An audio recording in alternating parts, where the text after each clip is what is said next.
All right. Let me stay serious. Hello, everyone.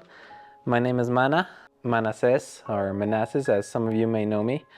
And today I just wanted to talk to you kind of about my journey over the last year, my journey in battling cancer. I don't really know how many views this is going to get, who it's going to reach, but I hope it reaches someone who's kind of going through the same thing that I was, and maybe it helps them out, lets them know that they're not alone, and it's going to be okay. So yeah, I just wanted to talk about how I dealt with cancer, my diagnosis, my journey, the context leading up to it, kind of how I dealt with it. So some background and initial symptoms. In the spring of 2024, I believed I was in the best shape of my life. I was waking up really early to go on runs, and I was working out in the afternoon. I thought I was at the healthiest point of my life. I looked the best. I just felt really good overall. I work for a construction company called Palace Construction. I'm a project engineer there. And some of my plans leading up to that summer was to start architecture school in the fall to get my master's. However, on May 22nd of 2024, I noticed a lump in my groin area. Immediately, I knew there was something wrong. I'm kind of the person that whenever there's something wrong with my health, whenever there's something abnormal, I freak out. So I panicked. I told my mom, hey, let's go to the ER, see kind of what's going on. So we went that night to the ER at like 2 in the morning. The ER lady did an ultrasound on my groin. And after they did the ultrasound, they said, doesn't look like there's a mass there. Kind of looks like there's just maybe an infection. So we'll refer you to a urologist. After I went to the urologist, what they said was, it looks kind of like an infection. I did a bunch of STD tests, STI tests. It's like, oh shit, I hope I don't have STD. I'm just kidding. But everything came back clean. So I was like, oh, what's kind of going on? During this week, I kind of calmed down. And this is where I met Jessica, who's kind of a big part of my story and kind of helped me get better. So this was the week, ironically, that we went on our first date. We went to the Rockies game. So yeah, those following weeks, I kept meeting with my urologist. The symptoms kind of weren't going away, even after antibiotics. So what the urologist thought was that we should give it some time. She said that she's seen cases like this take up to 3 months to heal. So before those 3 months began, I just kind of thought, hey, let's see what happens. So leading up to that, I decided to just enjoy my summer. Summer 2024 was a really good summer, to be honest. I really enjoyed the summer. I hung out with my friends. I went camping, I went to concerts, played soccer, stuff like that. And it was a really good summer. I hung out with Jessica a lot, and I also started my first class for my master's, which was a sketching class that I really enjoyed. I really got to sketch that summer, so that was a kind of new hobby. I started to hang out with Jessica more, and this is where we really got to know each other. We went from friends to almost hanging out every week, so this was a really special time. However, throughout the summer, although it was really great, my lump in my groin kind of wasn't getting better over those 3 months, so that was always on the back of my head. So in the fall 2024, I started classes in the fall for my architecture class, for my architecture degree. I had a follow-up with the urologist, and they saw that it wasn't getting better, that my lump was actually getting a little bigger. So what they say, hey, let's do another ultrasound and see kind of what happens. I did that ultrasound at the hospital, and they saw that there was a mass there. That's when I started getting a little scared. I started panicking a little bit. Urologist mentioned that it might be testicular cancer.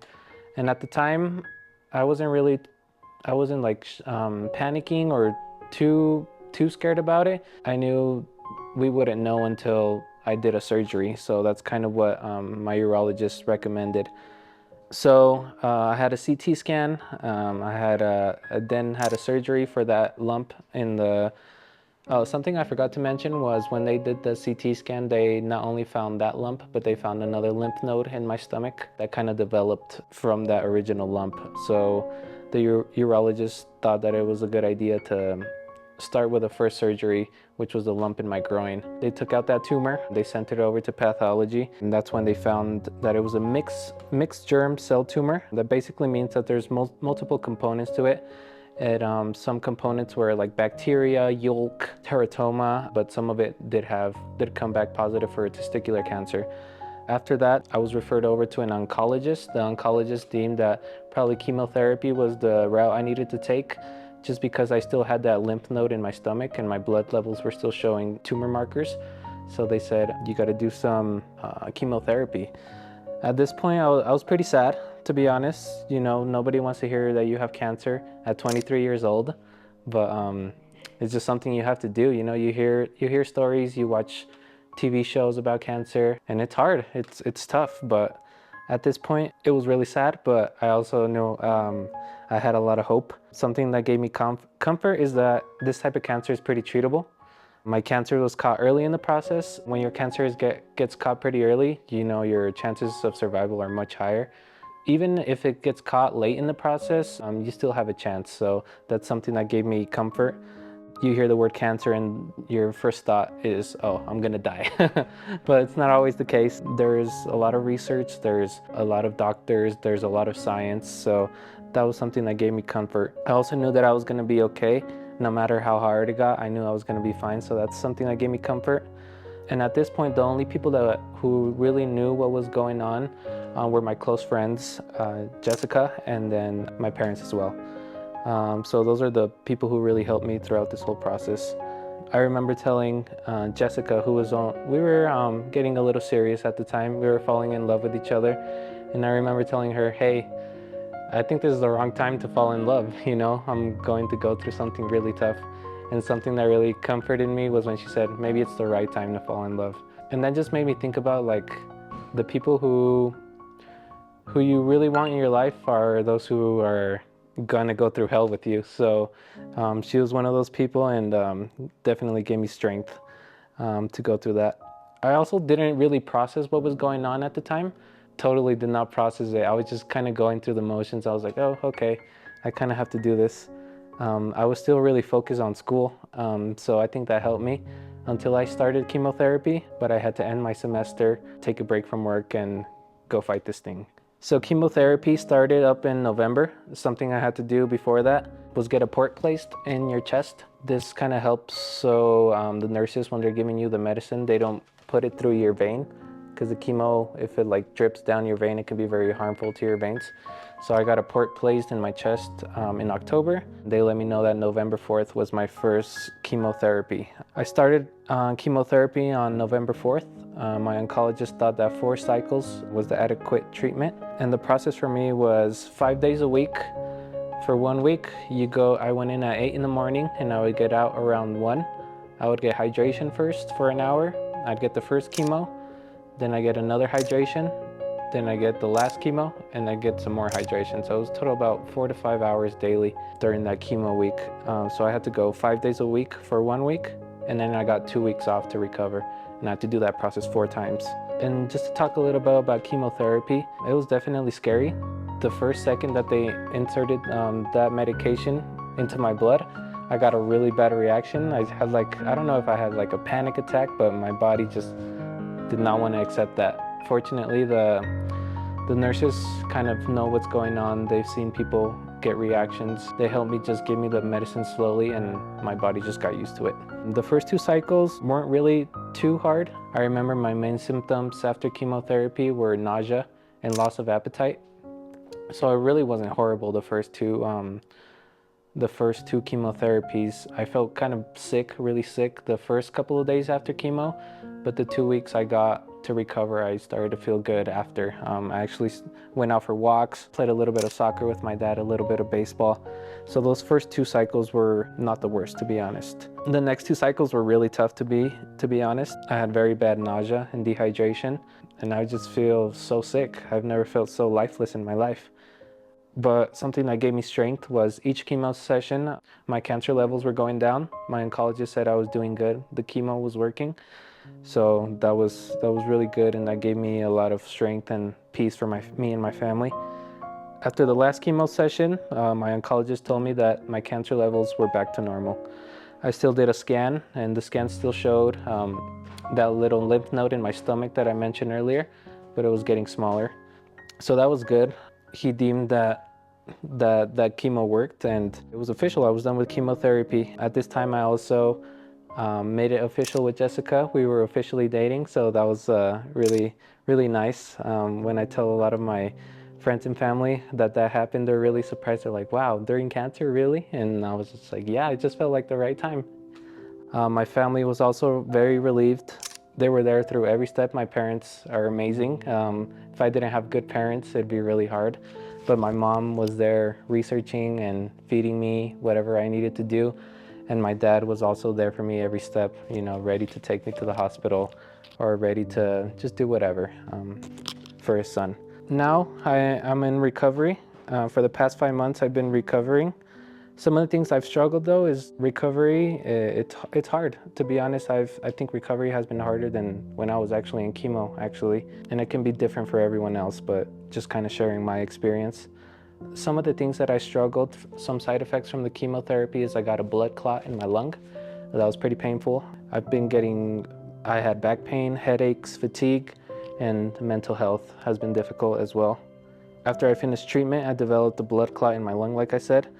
However, something that's really good about the whole cancer process, at least for me, is that your doctors are keeping a close eye on you. So these kind of symptoms, although they might suck, they're pretty common, so they know kind of what to give you. And that blood clot now has been resolved. As the time went on, I started to feel better and better. Each month I feel better, not 100%, but still getting there. I feel much better. I started to be a little bit more active. I started picking up biking, playing some soccer, on walking. On the days that I can't do a lot of exercise, I just go for a walk, and that really helps me.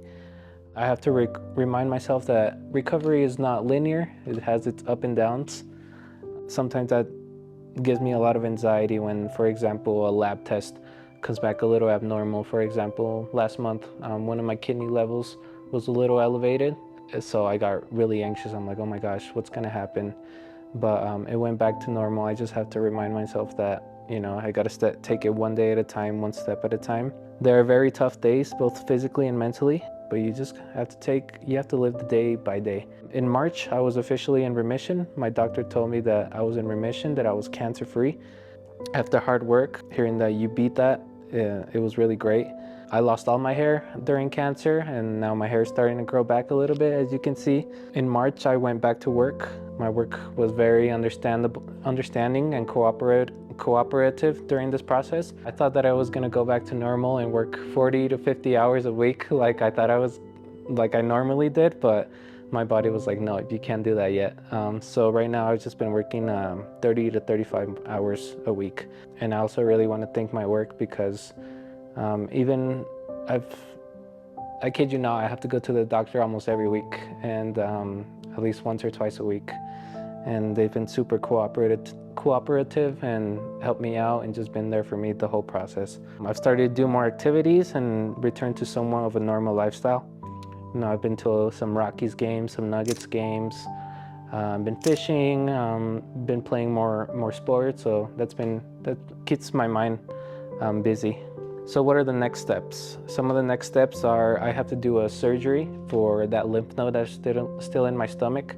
Both my oncologist and my urologist think that it's not cancer anymore, but they want to take it out just to be safe, and so that it doesn't bother me anymore. I've also tried to develop a healthier lifestyle. I've tried to not eat out as much, eat only organic things, not drink alcohol, limit my caffeine, and try to make a more balanced diet. And my mom has been a huge part of that. I still live with my parents, and she cooks for me, so that's such a good bonus, and she's been cooking everything organic and been really helping me.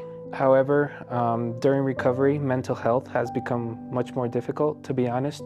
I've developed a lot of anxiety, not depression. I'm still really happy overall. Even when I was going through it, I try to be positive. But I do battle with getting really anxious, especially when you don't know what's next, what's gonna happen. Started developing like these panic attacks. Doctors do offer medication and stuff like that, but I've been trying to handle it on my own, and it's been getting a little better, but you just gotta find a way to cope with that.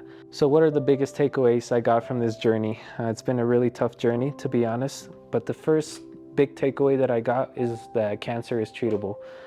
When caught early and with the right attitude, cancer does not mean it's the end for you. It is a big change in your life. You're gonna have to make some changes, that way you can keep being healthy. and keep going. But cancer is treatable, especially even the worst types of cancer, type 4 cancer, blood cancers, they are treatable. And even if the doctor says, hey, this is terminal, you still have a chance to fight. So that's kind of the important thing. The second takeaway that I got is that cancer is 50% physical and 50% mental. There's been decades of research, there's been a lot of science, a lot of breakthroughs in the cancer field. However, if you don't meet it halfway with the right attitude, it's going to be tougher for you. Yeah, you just have to have the right mindset. Even on the tough days, there's been times where I go to my parents crying, or my mom or my girlfriend crying, or my friends crying. But on those tough days, you got to remind yourself that it's okay to be sad. It's okay to have these feelings.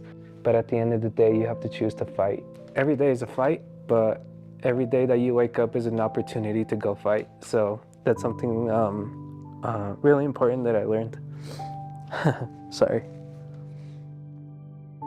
Another big takeaway that I got is to surround yourself with people that love you, people that will support you. During this time, I found the people that are gonna be there for me through thick and thin. So you've really gotta find those people. It's super hard. It's not like you go out to the street and, go make some friends, but really surround yourself with people that love you and that care for you and that will be there for you during the hardest time. My parents were so loving and they knew that they had to be strong for me. I'm really thankful for my mom because she was very strong. She is the strongest person I know. And it hurts. Imagine seeing your son dying. Not dying, but just going through something really tough. It must suck for her. And some of my anxiety came from knowing that what I was going through was causing her pain. So that really sucked, and causing my parents pain in general. In this next part, I'm gonna say in Spanish. So when she sees this video, Mamá, gracias, te amo. Todo lo que hiciste por mí, valió la pena. Y las palabras no puedo poner en palabras todo lo que hiciste por mí. Y te quiero mucho. A mi papá también, te amo. Fue difícil, pero ya estamos viendo la luz al fin del túnel. So I just want to really thank my parents because obviously they're the ones who were there every day, every hour, and they saw me at my worst. And yeah, I don't know how to thank them. I just want to tell them I love them and I'm so thankful for them. So huge shout out to my parents. Another person that I really want to thank was Jessica, my girlfriend. I mentioned her throughout the story because something that I found during this cancer journey is that, yes, life is cruel, life is unfair, life is hell sometimes, but life is also really beautiful. And just developing that relationship with her and having so much fun recovering with her definitely helps me recover and get better. She's a huge part of my life and I love her a lot. Her and her family have been great to me. So if it weren't for her, it'd be really tough. Another person I want to thank is my friend Gerardo and his family. Even though he's not a friend that I've had for all my life, his friendship means a lot to me. Whether it was going to my chemo sessions, bringing me juices, making me food, or hanging out, he was there for me, him and his family. So I'm really thankful for them. And they definitely made this journey a little easier. More people I want to thank are my friends and family, my family in Mexico, my cousin Aldin and his family, my best friend Brandon, Badan, Ulises, Amy, Diana, Yair, Alondra and her family. Those are the only people who really knew what was going on with me. And one way or the other, they really helped me. So I just like to thank them. Something else that helped me, to be honest, was my faith. I don't really consider myself a religious person. Over the years, kind of religion has been kind of not a turnoff, but just kind of stepped a little bit away. But believing in God was something that definitely helped me, and just having something to believe in helped me a lot. Some closing thoughts is that the hard part is over, but cancer survivorship begins now. And I plan to live a long, healthy, fulfilling life. I want to have kids. I want to travel the world. I want to accomplish big things with my career. And I plan on doing that. But now cancer has made me see that you have to live your life at the fullest, because it can be ripped away from you just like that with a snap of the fingers. What I recommend to people is to be kind to people. You never know what someone is going through. I've had a bunch of friends, not my close friends, but friends who didn't know what was going on. You know, they wanted to hang out, they wanted to do something, and I just couldn't because I was sick. And you just never know when one of your friends can be going through that, and it doesn't have to be cancer. It could be a loss of a family friend, anything. Everyone has their own problems. That's something that I struggle with too. I felt really alone in the sense that I was going through something and people were there for me, but people are gonna go on with their lives. Even if you mean a lot to them, they're gonna go on with their lives and live their lives. So you can only control what you can control, and you can just move forward, and that's the most important thing. Because yeah, that's kind of my cancer journey. Things are looking good now, looking better, but the fight is not over. You know, every day is a fight, like I mentioned, and I hope to take the steps to keep getting better.